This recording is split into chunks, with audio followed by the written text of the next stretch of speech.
The NBD drone Hummingbird Race is the latest ultralight tiny drone that fits in the palm of your hand that is fast enough to go around a race course competing, but also the best option for anybody starting out and beginning. You know, tiny whoops, which are these ultralights, fit in the palm of your hand or a pocket drones, have come over a long evolution since this model that is about 7 years old. Now, overall, they look very similar. 4 motors surrounded a central pod that has a camera and a video system on board, but the weight has come down significantly. This one weighing about 26 grams, all the way down to this one shrinking to just 16.5 grams. The evolution that has occurred in the last 18 months is so significant that 2 years ago, people were customizing their own tiny whoops to save a lot of weight and getting about 17 grams. Now you can buy one off the shelf that's 16.5 without having to do all of those painstakingly tedious processes in order to save weight. So this is going to have the speed and the performance thanks to the onboard power system to be able to compete. Or if you just want to fly it around your house or outside at a park or anywhere you have just a few minutes to yourself to take a quick flight, this is going to be the answer for most people. And that's because the low price of this ready to fly drone is only $89. So what does the reduction in weight along with an increase in power give you? It gives you an all-around flight performance that's much closer to a full-size drone in a super light package. If you add in a battery to this thing, it's still going to be in the low 20-gram range, which means that it can easily fly inside your house, giving you the ability to practice 24 hours a day, rain or shine, light or dark.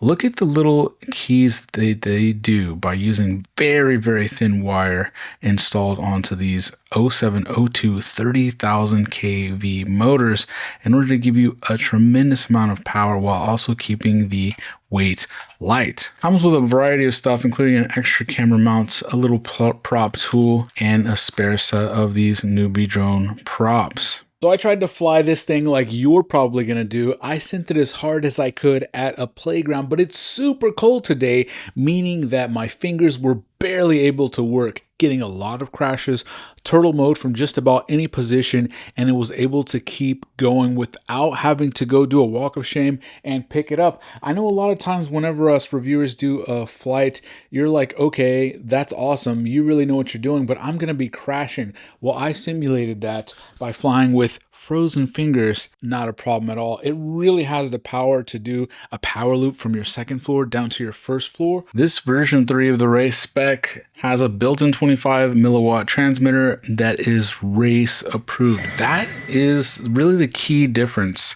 When these ultra-light, ultra-powerful whoop options first started coming out, they had video transmitters built into this all-in-one board that were fine for flying by yourself, but they weren't race legal, meaning they would transmit video signals that would bleed onto other channels, which were problematic if you're trying to get multiple people up in the air. They finally solved that type of issue here. It has BlueJ ESC software out of the box. Look at the tiny little wires they're using for the camera to keep the weight low.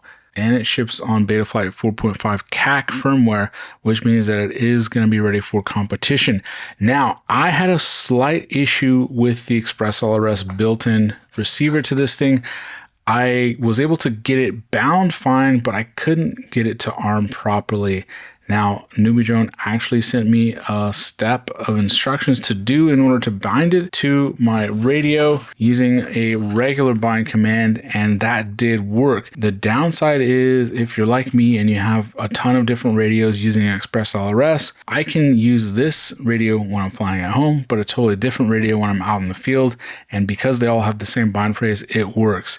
But because this had to use a separate binding method, it didn't work when I went out to the field, so I had to use this radio only. Now, I believe in the latest versions of this, they have fixed that problem. I'll include that on the screen in case anyone needs to know that. Because of that ultra light weight, you're not going to have enough inertia and momentum on board with this tiny little 300 milliamp one cell battery to put a dent in the wall, put a scratch, hit your big screen TV, or even annoy your pet very much. What do you guys think in the comments? If you're looking to get a first-time tiny whoop, there's two that are really at the forefront for this year. It is the Air 65 by Beta FPV and this one, the newbie drone Hummingbird Race V3. Those will be my two recommendations. I'm going to put them head to head and compare what you get out of both. So this one though was one of the first ones of this caliber and class and performance level that was approved for all officially sanctioned races,